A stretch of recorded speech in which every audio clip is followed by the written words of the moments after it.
back to last year's coaching search, I liked him as the idea of an offensive coordinator or quarterback coach type of position. That's a guy that I would seriously give some consideration to, because I think that he's brushed with a bad light from what happened in Chicago. But if all Trustman has to do is run your offense, I think that he can do a really good job, and that could be one of those guys. I don't know, but I like the idea of Trustman. Perhaps give him a young quarterback coach that could be your next offensive coordinator in waiting, and let him learn from Trustman. But I like Trustman as far as working with quarterbacks, which is going to be key for whoever our next offensive coordinator is. But I don't know. I don't know how much of a change his system would bring to the personnel that we already have, whether he would want to continue with the zone blocking that the offensive line is doing, because that will only get better in year 2 if they keep it going. So I don't know. What are your thoughts, though? I think Trustman, if all he had to do was coordinate your offense, I think that he could do a good job. And knowing the coach like I do a little bit, again, through my friend Coach John, I think it's a good possibility that he would be a good fit. The question is, does he want to step back down and be a coordinator again? He has to, I don't know how he feels about it. I don't know if he feels it would only work out with certain teams.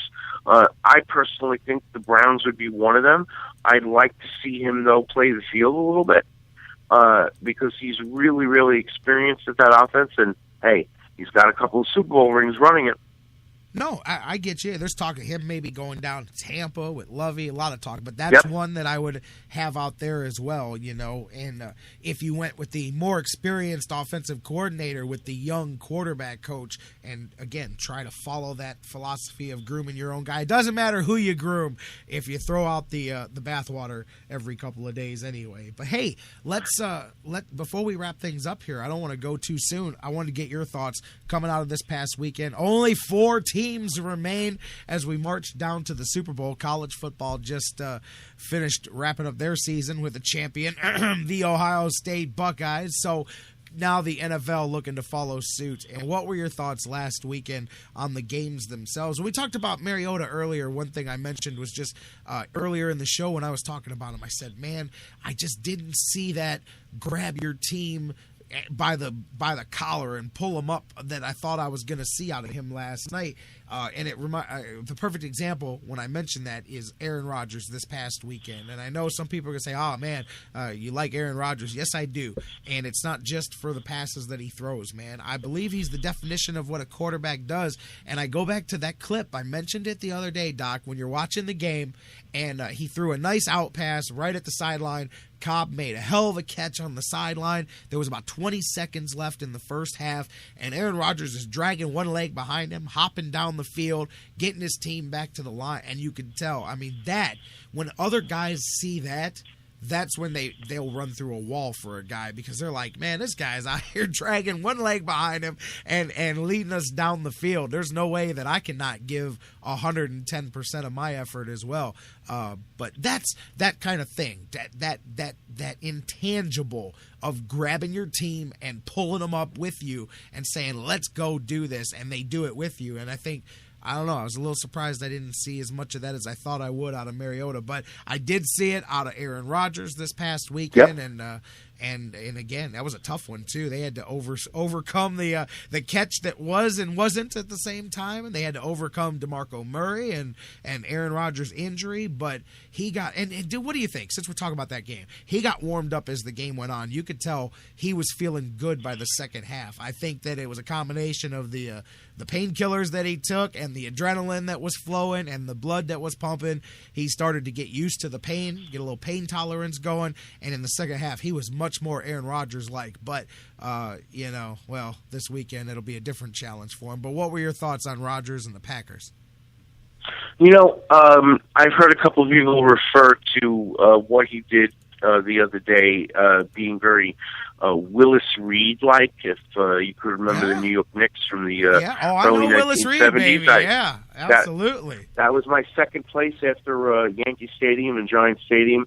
To grow up was Madison Square Garden, and I had seen some Knick games back then with him in uniform, and people calling Aaron Rodgers Mr. Clutch, and maybe he is. Maybe this is the Packers' year again.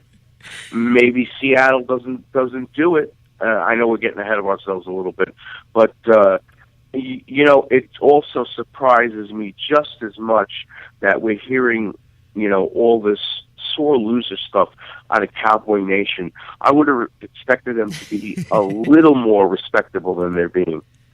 Well, I thought, too, it's hard for them to really be too loud with their complaints, considering the way they got into the divisional round the week before. Right.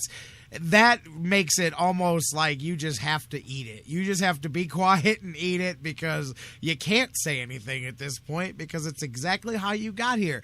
And you were smiling last week and saying, well, we can't say nothing. Well, that's the way they saw it. Well, again, it worked out that way against them. But hey, since you kind of touched on it, I'll just go there. Aaron Rodgers, that's great that he did what he did, and I say he warmed up in the second half.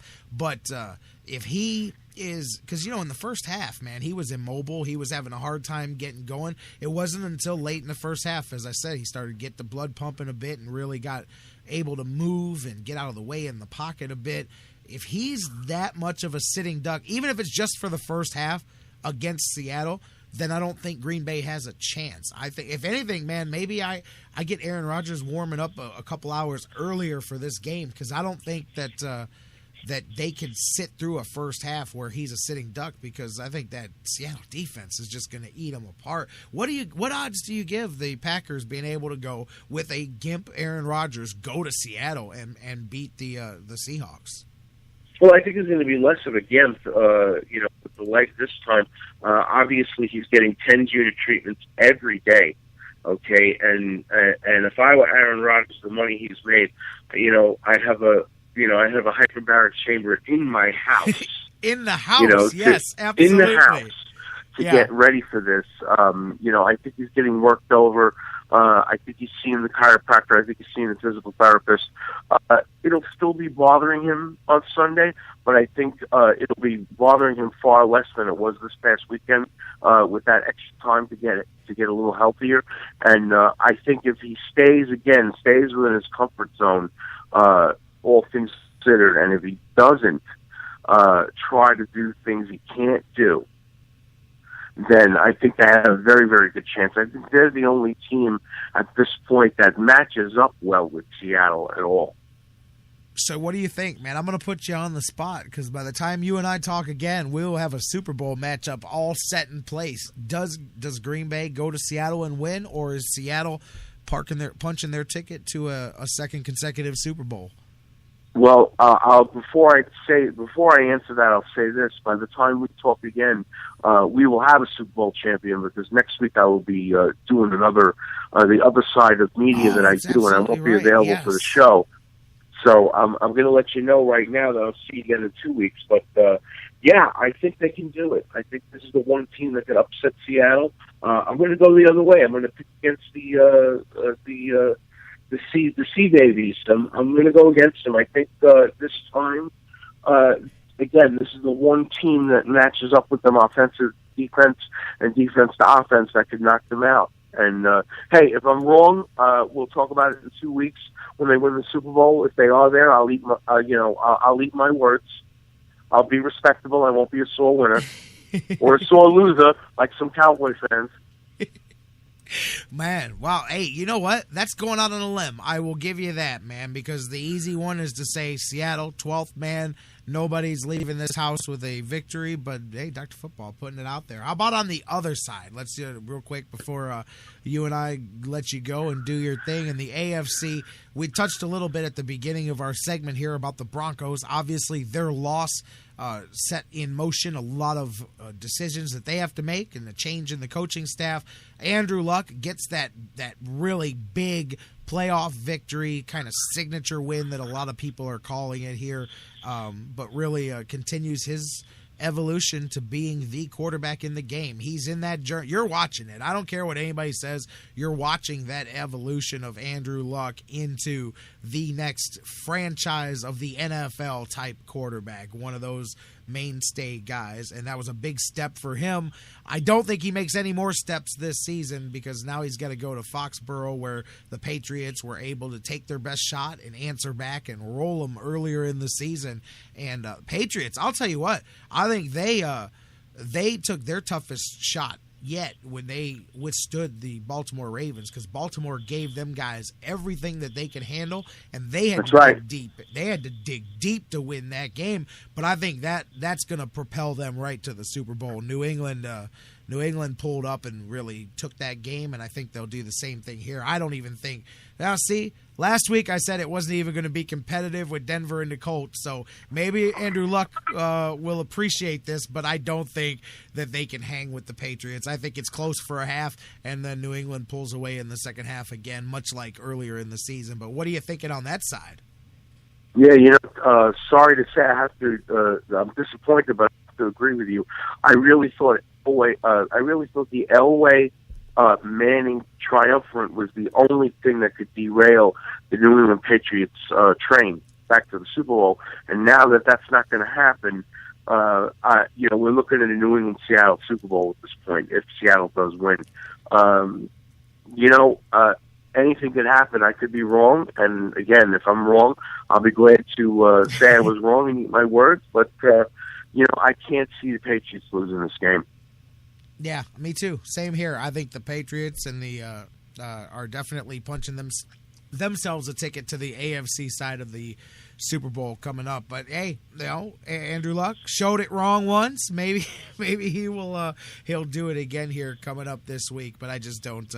I don't see it. I think that one last week with the Ravens, that was the one where the Patriots were on the ropes, and they came back and they bounced back. And again, it shows why. I don't care. People hate the Patriots, aren't going to like this, and it's maybe where you turn off the show. It showed why Tom Brady's the man, showed why Bill Belichick's the man, plain and simple. And you know what? All the talk, too, about the illegal formations and then New England cheated again. I don't understand that. I don't understand how coming up with an offensive formation that is legal but looks completely different and therefore is unprepared for. How does out-coaching the other team, how does coming up with something nobody else has ever done, how is that not an admirable quality? To me, that is incredibly admirable, that in a sport where everybody's done everything all these different ways, you came up with something that nobody else has really tried before, and everybody's up in arms. For those of you that don't know, there's a lot of controversy with the 4 offensive linemen instead of 5, and the ability to have an extra receiver on the field, and it's up to the defense to figure out who's eligible, who's ineligible, but there's an extra guy running all over the place, and it's a completely legal deal. But a lot of people, the Patriots cheating again. What were your thoughts on that? Well, I always had a great deal of respect for Belichick when he was the coordinator. I kind of lost some of that when he became a head coach for some of these antics. But I have to agree with you in this point. There really wasn't anything wrong with what he did. The other team wasn't prepared for it, and neither were the officials. That's what the only problem was. That was the only problem in this case. But, you really got to let it go at some point. Again, the same way the Cowboy fans have to let it go. You got to let it go. It's the way the game was played. Here's my thing. Whenever you're running stuff like that, you have to declare it before the game. You have to let the officials know that we may be doing this. So clearly everything was on the up and up. Everything was already, hey, we may do this. Okay, well, it's legal if you do. To me, that's like, and I don't know who invented it. I don't know enough about basketball history. I don't know who was the first person to invent the box and one or, different types of zones or whatnot. I don't know. I'm guessing that the first time a defense ran a version of the zone blitz where they just ran 9 guys up to the line and you didn't know which ones were blitz. I'm sure teams were saying the same. Is this fair? Are you able to do this? I think it's an evolution of coaching, and to me, that's what we're supposed to do. And there's a reason that it's hard to do that, to come up with something that nobody's ever tried before, seen before, whatever, and to fault him. You can say it's messed up. I saw a shot in the chat room say, man, how are you supposed to figure out who's eligible, who's ineligible? That's your problem as a defensive coordinator, because I just came up with something